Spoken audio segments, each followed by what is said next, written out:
बिस्मिल्लाहिर्रहमानिर्रहीम, अस्सलाम वालेकुम। आज हमने बनाया है साग बिल्कुल अपने रिवायती मज़े के साथ। जिस तरह से हमारी दादी माँ और अम्मी हमारी साग बनाती हैं, बिल्कुल उसी तरह से आज हम ओरिजिनल रेसिपी आपके साथ शेयर करने जा रहे हैं। तो इसको अंत तक देखिएगा ताकि आपको पता चलेगा कि साग की असल रेसिपी क्या है। यहाँ देखिए मेरे पास है आधा किलो के करीब पालक। पालक जब कट जाएगी तो ये 1 पाव के करीब रह जाएगी, इसकी डंडियाँ वगैरह उतर जाएंगी।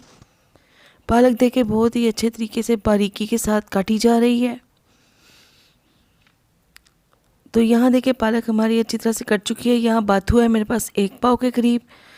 बाथू को साग के अंदर लाजमी डालते हैं वरना साग हमारा अच्छा नहीं बनता। तो बाथू भी हमारा अच्छी तरह से कट चुका है। साफ़ सुथरा होने के बाद 1 पाव बाथू में से काफ़ी ज़्यादा कम हो गया है। अब ये हमारे पास है साग। साग की देखिए डंडियाँ जो होती हैं इसके ऊपर से एक अलग से छिलका होता है, जिस तरह से देखिए उतारा जा रहा है। अगर ये छिलका ऊपर से रिमूव कर दिया जाए तो इस किस्म की शक्ल बनती है। और ये देखें, ये है साग की ओरिजिनलिटी पकाने से पहले जो इसको सफाई सुथराई की जाती है। अक्सर लोगों को ये नहीं पता। इस तरह इसकी कटिंग भी देखें बहुत ही खूबसूरत होती है और बहुत ही देखें अच्छे से ये साग हमारा कट चुका है। तीनों चीज़ें हमारी रेडी हैं। इनको अच्छी तरह से एक जालीदार टोकरी में डालकर धो लिया हुआ है और अब हम इसको एक बर्तन में शिफ्ट कर रहे हैं। साग हमारा बर्तन में डाल दिया गया है। अब हमने इसके ऊपर डाल दी है पालक। अच्छी तरह से हमने इसको चारों तरफ फैला लेना है। पालक के बाद इसके अंदर हम बाथू ऐड कर रहे हैं। ये तीनों चीज़ें अच्छी तरह से डाल दी हुई हैं और एक बार चम्मच की मदद से इसको हम एडजस्ट कर लेते हैं। तो चले अब हम इसको चूल्हे पर चढ़ा देते हैं मीडियम आंच पे और हमने इसको बगैर ढक्कन के खुला ही पकाना है। उससे पहले देखिए हमने लहसुन की गट्ठी ली है पूरी, जिसके अंदर 8 से 9 कलियां लहसुन की हैं। 2 से 3 इंच का टुकड़ा अदरक का है और 4 से 5 अदद हरी मिर्चें हैं। 1 चम्मच या 1.5 चम्मच या हस्बे जायका इसके ऊपर नमक शामिल कर दिया है। 1 से 2 चम्मच इसके अंदर हम शामिल कर रहे हैं कुटी हुई लाल मिर्च। अच्छी तरह से इसको हिला लेते हैं। साग देखिए आहिस्ता आहिस्ता आहिस्ता आहिस्ता गर्म होने के साथ नीचे बैठता जा रहा है। लहसुन अदरक और हरी मिर्च को हल्का हल्का सा चॉप कर लिया है, वो भी इसके अंदर शामिल कर दिया है। साग को हमने तकरीबन 15 मिनट के लिए इसी तरह ही पकाना है। ढक्कन नहीं लगाना। ढक्कन लगाने से इसके अंदर बहुत सारे केमिकल्स होते हैं जो हमारी सेहत के लिए नहीं अच्छे। तो यहाँ हमने शामिल किए हैं छोटे साइज़ के 2 अदद आलू।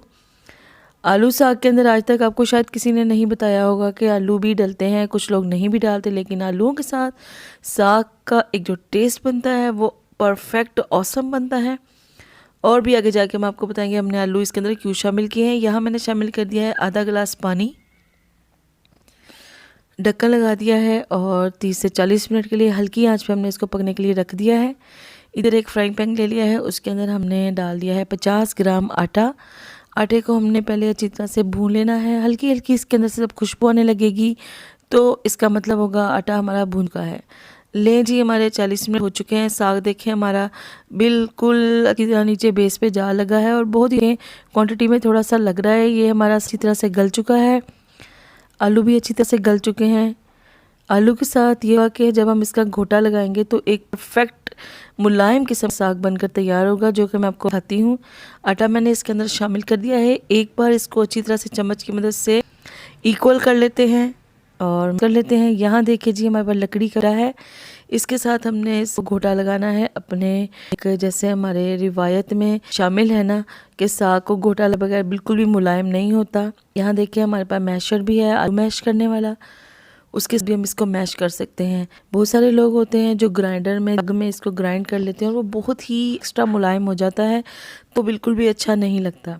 हाथ की मदद से थोड़ी सी मेहनत कर ली जाए तो ओरिजिनल साग हमारा मज़ेदार हो जाता है। ये देखें किस कदर मुलायम सा हो चुका है। ये देखें चम्मच की मदद से हिलाकर मैं आपको दिखा रही हूँ। मुलायम साग और बहुत ही ज़बरदस्त किस्म की खुशबू आ रही है इसके अंदर से।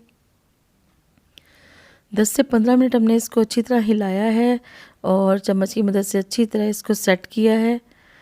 अब हम इधर इसका तड़का रेडी कर लेते हैं जो कि हमने इसके ऊपर डालना है। यहाँ मेरे पास है अदरक और लहसुन की 2 कलियां डाली थी। अदरक हम अपनी मर्ज़ी से डाल सकते हैं जितना भी डालना है। मक्खन यहाँ 1 से 2 चम्मच इस्तेमाल किए हैं ताकि ये अच्छी तरह से बन जाए। देसी घी भी इस्तेमाल कर सकते हैं, लेकिन मैंने यहाँ मक्खन इस्तेमाल किया है। थोड़ा सा हम इसको पकाएंगे जब तक ये लाइट सा गोल्डन ब्राउन नहीं हो जाता। एक अदद हरी मिर्च कटी हुई वो भी शामिल कर दी है, और मज़ीद टेस्ट को अच्छा करने के लिए। यहाँ देखिए बहुत ही परफेक्ट किस्म का ये पक रहा है, गोल्डन ब्राउन ये हो रहा है। तड़का हमारा रेडी हो चुका है, तो हम प्लेट में सबसे पहले साग को निकाल लेते हैं। ये देखिए जनाब कितना मुलायम, कितना मज़े का अच्छा सा हमारा साग बनकर तैयार हो चुका है। अब इसके ऊपर हमने मक्खन के अंदर लगाया हुआ तड़का शामिल कर दिया है। अच्छी तरह चम्मच की मदद से इसको हिला लिया है।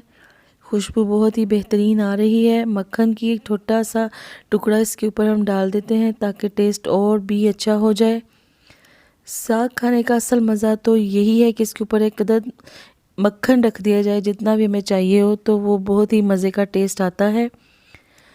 तो यहाँ देखें जी माशाल्लाह से साग बहुत ही मज़े का परफेक्ट बनकर तैयार हो चुका है। तो आप हमें बताइएगा आपको हमारी रेसिपी कैसी लगी। बिल्कुल असल रिवायती और कदीम तरीके से बनाई है। इसी के साथ मुझे दें इजाज़त। अल्लाह हाफिज़।